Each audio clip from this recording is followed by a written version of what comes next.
Hello everyone, I am Sonali. Welcome back to my channel एम्फिटाली। So मुझे बहुत सारे लोग पूछ रहे थे कि दीदी आपकी नीट की स्टोरी क्या है, आप आपकी नीट की स्टोरी बताओ। ऑनेस्टली मुझे भी नहीं समझ आ रहा कि मैं अपने नीट की स्टोरी कहाँ से स्टार्ट करूँ और कैसे बताऊँ। It is totally unscripted. जो है मैं आपको आज बताने जा रही हूँ। शायद आप लोग इससे मोटिवेट होंगे।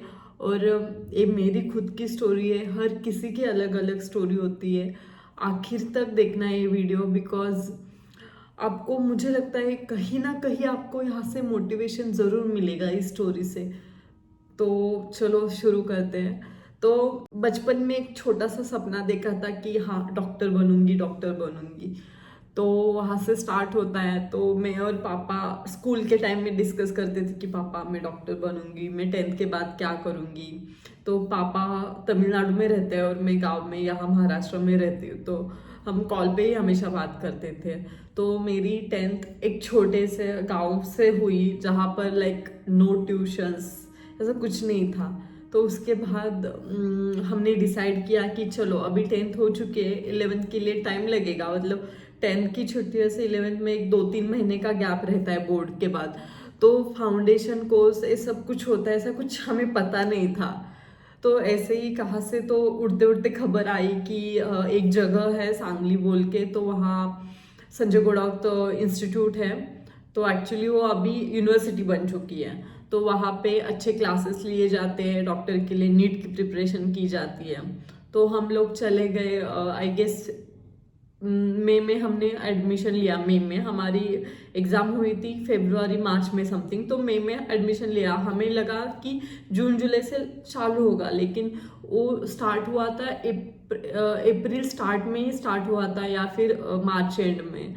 तो हमें एक्चुअली लेट हो गया वहाँ पर भी जाते जाते। और वहाँ सारा कुछ फाउंडेशन ख़त्म हो चुका था। फाउंडेशन क्या था, कैसा रहता है, फर्स्ट टाइम मैं सुन रही थी। फाउंडेशन नाम का कोर्स भी होता है, वो वर्ड भी मैं फर्स्ट टाइम अपने लाइफ में सुन रही थी। तो वहाँ से अपनी स्टोरी स्टार्ट हुई। तो गांव से दूर थोड़ा सा रोते रोते गई, अपने मम्मी से दूर, नानी से दूर, जो मैं सबके क्लोज थी वहाँ पर।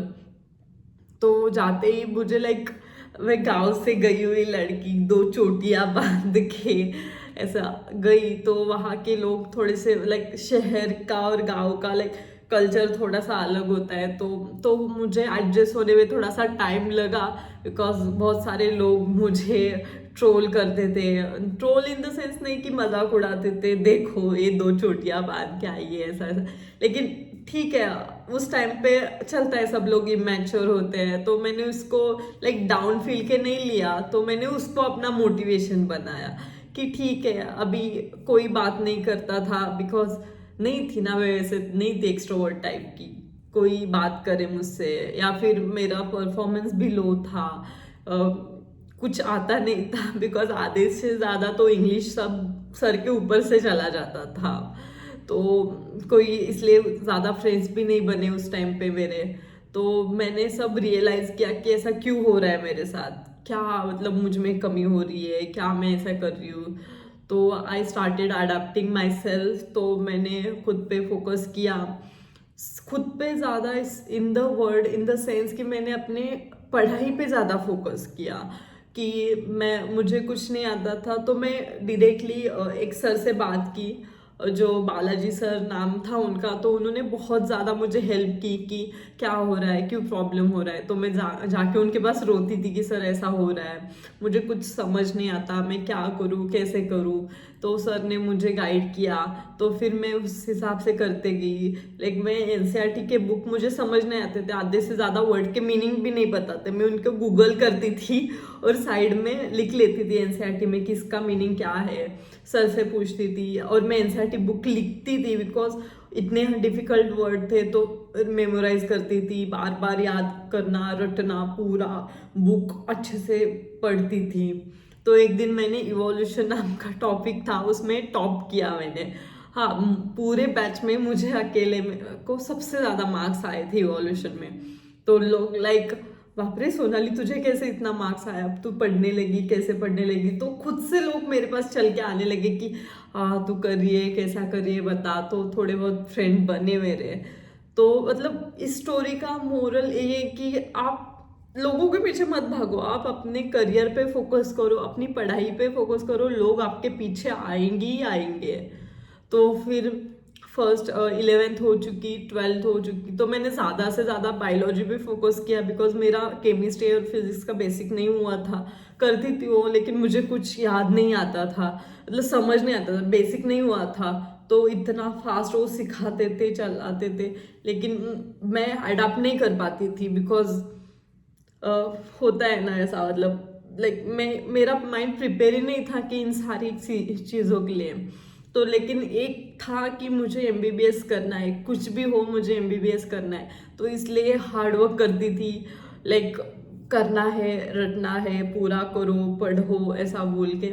तो मैंने बायोलॉजी के लिए फर्स्ट अटेम्प्ट में बस अपना एनसीईआरटी रीड किया, केमिस्ट्री फिजिक्स के लिए नोट्स करे, फिर एट द एंड मुझे पता चल चुका था कि मुझे नहीं लगने वाला, तो मैंने वहाँ पर ही गिव अप किया था। फिर भी सोचा कि पापा ने बोला नहीं, गिव अप नहीं करना, हम एक बार गैप ले लेंगे, लेकिन तू अपना जारी रख। तो मैंने थोड़ा ज़्यादा ही बायोलॉजी पे फोकस किया। तो हमने हमारी सांगली में मैंने अपना फर्स्ट अटेम्प्ट दिया, तो पता था कि मार्क्स तो नहीं आने वाले, एमबीबीएस में तो नहीं लगेगा। And that time I scored 164 out of 720। हाँ, 164 आया था मुझे फर्स्ट अटेम्प्ट में। बायोलॉजी को 133 समथिंग थे, 133, एंड फिजिक्स में -3, और बाकी रह चुका केमिस्ट्री में, वो आप लोग कैलकुलेट कर सकते हो। फिर उसके बाद डिसाइड हुआ कि चलो हम रिपीट करने जाएंगे बिकॉज एमबीबीएस तो करना ही था। फिर हम लातूर में चले गए रिपीट करने के लिए। फिर वहाँ पर मम्मी पापा ने बहुत सपोर्ट किया, तो अच्छे से क्लासेस लगाए 3 जगह, डिफरेंट बायोलॉजी, केमिस्ट्री, फिजिक्स, और वहाँ पे बहुत अच्छे से पढ़ाया गया। तो मैंने बहुत अच्छे फ्रेंड लोगों से, मतलब मेरी रूममेट अच्छी थी, जो वो भी पढ़ती थी, मैं भी पढ़ती थी, हम लोगों ने बहुत हार्ड वर्क किया।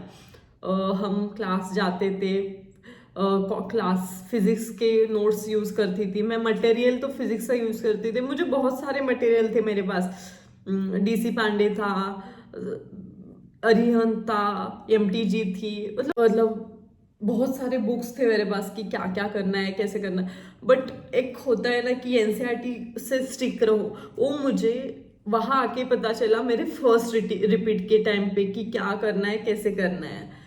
तो फिर मैं वहाँ से करना स्टार्ट किया, और हम लोगों ने ऑनेस्टली बहुत पढ़ा। मैंने फिजिक्स के formula topics read, formula notebook बनाई, केमिस्ट्री की बनाई, सारे रिएक्शंस रट लिए, मैं अपने व्हाइट बोर्ड पे लिखती थी। बायोलॉजी तो अच्छा हो चुका था, इजी जाता था बायोलॉजी, तो मैं श्योर थी कि मुझे बायोलॉजी में तो स्कोर आएगा ही आएगा। देन लेटर उसके बाद मैंने फिजिक्स और केमिस्ट्री पे ज़्यादा फोकस किया, फिजिक्स भी मेरा अच्छा हो चुका था, केमिस्ट्री। फिर आता है ना कि आप इमेच्योर होते हो कि कुछ चीज़ें आपको हैंडल करनी नहीं आती थी, तो ऐसा ही कुछ हुआ। तो एट द एंड लास्ट के 40 डेज बचे थे, या शायद 2 महीने बचे थे, वहाँ पर ऑलमोस्ट फील होने लगा कि मेरा नहीं हुआ तो क्या होगा। टेंशन आने लगा कि मैं फर्स्ट रिपीट लेके आई हूँ, घर वाले। और वहाँ तक गांव में ऐसा माहौल बन चुका था कि मेरे पापा सबको बताते थे कि मेरी बेटी डॉक्टर बन रही है, एमबीबीएस कर रही है, अभी तक एमबीबीएस मतलब करने वाली थी, उसके ऊपर से एमबीबीएस कर रही है। यहाँ पर आते वक्त चला गया कि बोल रहे थे, तो वो वाला भी प्रेशर था। एंड एट द एंड मैंने, ठीक है सारे लोग तो बहुत सारे रिपीट कर लेते हैं, मैं भी और एक रिपीट कर लूँगी, वहाँ बोल के मैंने अपने खुद से ही गिव अप कर लिया। तो मैंने हॉस्टल भी चेंज करा इसी बीच में, तो मेरे अच्छे अच्छे फ्रेंड्स भी छूट गए। फिर उस जगह मुझे मिल गई जो रूममेट जो छपरी थी, मतलब कुछ करती नहीं थी, तो मैं भी उसके साथ सोने लगी, फ़ोन पे टाइम पास करने लगी, मूवीज़ वेब सीरीज़ देखने लगी। नीट के 10 या 15 दिन पहले मुझे रियलाइज हुआ कि नहीं यार, मुझे करना है, मुझे करना पड़ेगा। तो फिर से बहुत सारा रिग्रेट आने लगा कि नहीं, इस बार करना है। तो फिर से मैंने स्टार्ट किया, बट नहीं हुआ एट द एंड। तो मुझे उस टाइम पे 405 मार्क्स आ चुके थे, 405। पहले मुझे आया 164, देन फर्स्ट रिपीट में आया 405 मार्क्स। तो फिर तैयार था कि इस पे मेरा नहीं मिलेगा, बिकॉज उस टाइम पे 4:30 को कुछ तो एमबीबीएस क्लोज हो चुका था, 4:30 या 4:40 के बीच में। तो श्योर थी। लेकिन उसके बाद मोस्ट डिफिकल्ट पार्ट आता है कि अभी सेकेंड रिपीट को जाना।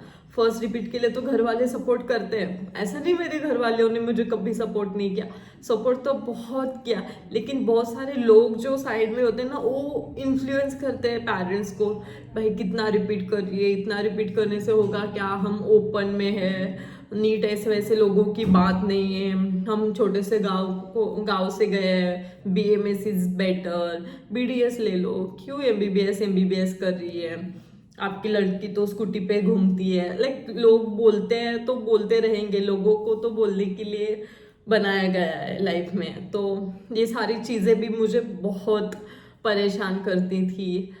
एक दिन मेरे दीदी के बेटे ने मुझे बोला कि आप डॉक्टर नहीं बनोगी, आप नर्स बनोगी।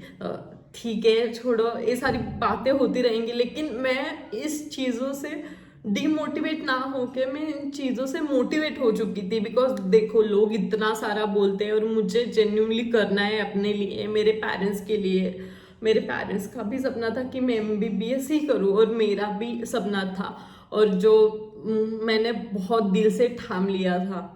तो मैंने लोगों की एक नहीं सुनी, बोलते हैं बोलने दो, उनसे मैं मोटिवेशन लेके रहते थे। मैंने ना लोगों के नाम लिखे थे एक पेज पे, लोगों का नाम, जैसे दीदी का बेटा, उन लोगों के नाम लिखे थे कि उन्होंने मुझे क्या क्या बोला है, उन लोगों के नाम लिखे थे। जब मैं उनके नाम देखती थी ना कि उन्होंने मुझे ये बोला है, तब मुझे वो मोटिवेशन भर के आता था कि देखो, इनको भी हमें प्रूव करना है। ऐसा नहीं है कि उनको दिखाना है इसलिए करना है, कि खुद को भी करना है मुझे। लेकिन एक रहता है ना कि जिन्होंने अपने पेरेंट्स को दुखाया है, उन लोगों को तो हम दिखाएंगे कि उन्होंने हमारे पेरेंट्स को बोला था, लेकिन हम भी किसी से कम नहीं है। ऐसा इस टाइप वाला मैंने मोटिवेशन लिया था उन सारी चीज़ों से। तो फिर मैं चली गई और एक गैप लेने।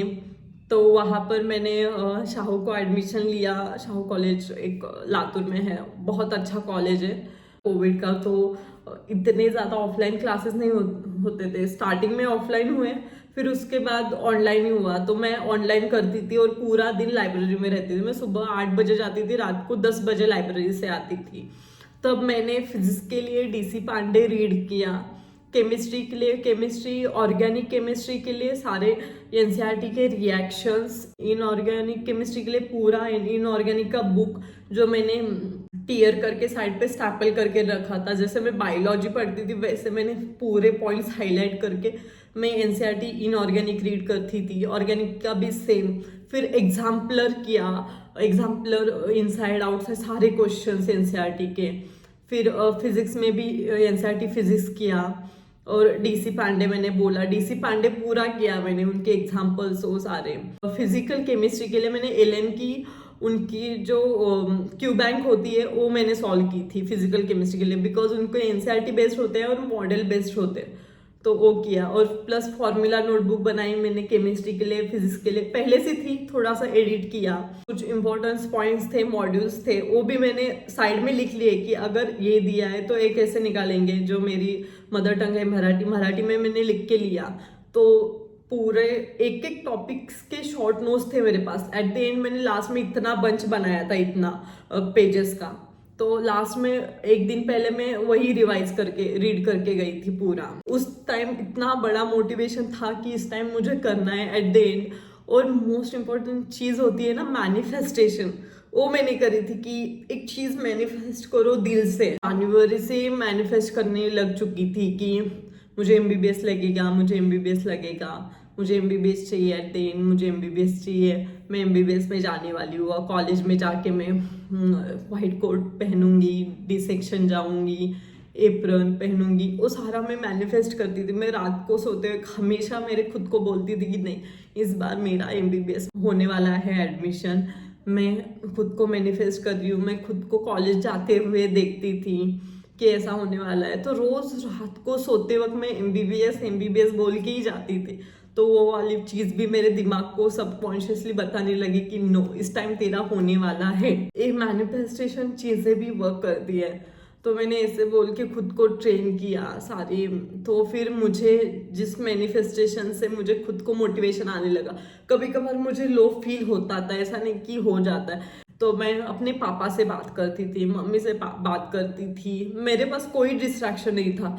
मेरे पास, सच बोलूँ तो मेरे पास पापा और मेरी मम्मी दो ही जन के नंबर सेव थे, किसी और के नंबर भी सेव नहीं थे। तो मैं उनसे बात करती थी, कुछ लो फील हुआ, पापा ऐसा हुआ, तो मैं हर सुबह उठ के मैं अपने पापा को बताती थी कि पापा आज मेरा ये टारगेट है, मैं इतना खत्म करूंगी तब ही सोऊंगी, नहीं तो नहीं सोऊंगी, ऐसा बोलती थी। तो मैं टारगेट पहले ही खत्म कर लेती थी। जब कुछ भी मुझे लो लगे तो पापा से बोलती थी। मोटिवेशन अपने मम्मी पापा से और खुद से लिया है, टू बी ऑनेस्ट। मैंने कभी किसी की मोटिवेशन वीडियो नहीं देखी, बिकॉज वो एक दो दिन मोटिवेशन चलता है, वो लॉन्ग टाइम मोटिवेशन नहीं चलता। मोटिवेशन खुद से आना चाहिए। देखो, इंटरनल मोटिवेशन आना चाहिए। वो एक चीज होती है कि नहीं मुझे करना है। मैं मैनिफेस्ट करती थी तब मुझे लगता था यार मुझे जाना है एमबीबीएस में, तो इसके लिए मुझे करना पड़ेगा। तो मैं खुद को myself as a doctor treat करती थी। तो आप भी ऐसा खुद से मोटिवेशन लो, आपको कोई और नहीं देने वाला। Internal motivation is the best thing. अभी भी मुझे एमबीबीएस में आके भी बहुत पढ़ना पड़ता है, तो इसके लिए भी मैं अभी खुद से ही मोटिवेशन लेती थी कि मैं पहले नीट में कैसे करती थी, कैसे प्रिपरेशन किया है मैंने, कैसे एक एक बुक पढ़े रटे है। तो खुद से मैंने मोटिवेशन लिया था।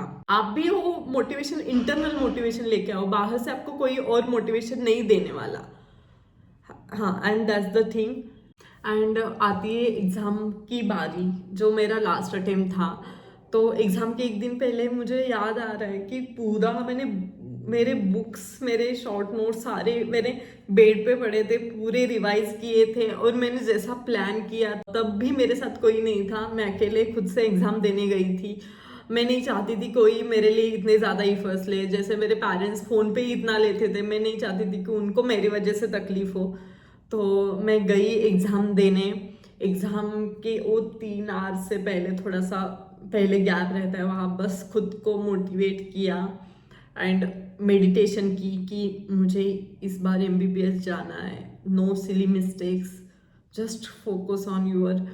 3 घंटा, वो 3 घंटे मेरे लाइफ के, मेरी अगली लाइफ डिसाइड करने वाली थी कि आगे क्या होने वाला है मेरे साथ, मैं क्या करूंगी। मेरा पूरा लाइफ उस 3 घंटे पे डिपेंड था। तो मैंने बस खुद को मोटिवेट किया एंड जस्ट मैंने 3 घंटे करने स्टार्ट किए, क्वेश्चन सॉल्व किए, फिर एमसीक्यू बबल्स किए एंड गेस व्हाट, फाइनली मैं एग्ज़ाम से बाहर आई। तब तक मुझे पापा के 4-5 कॉल्स आ चुके थे, जो मैं फोन स्कूटी के डिक्की में रख के गई थी। तो पापा को बोला, पापा आप टेंशन मत लो, इस बार मेरा होने वाला है एमबीबीएस, पक्का और फिक्स होने वाला है।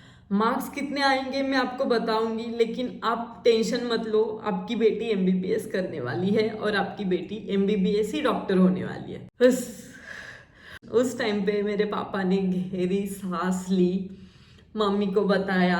मम्मी फिर भी नर्वस थी आंसर की, वो सब सारी चीज़ें होने वाली थी, बट लाइक अंदर से फीलिंग आ चुकी थी कि बस अभी हम एमबीबीएस जाने वाले हैं।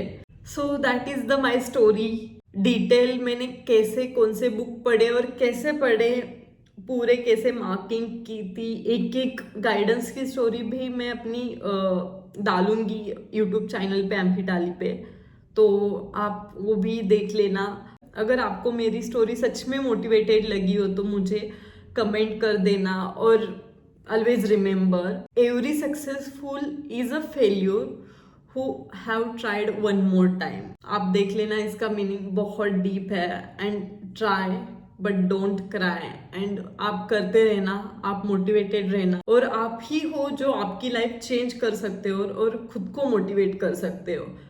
ओके, थैंक यू, चलो बाय बाय।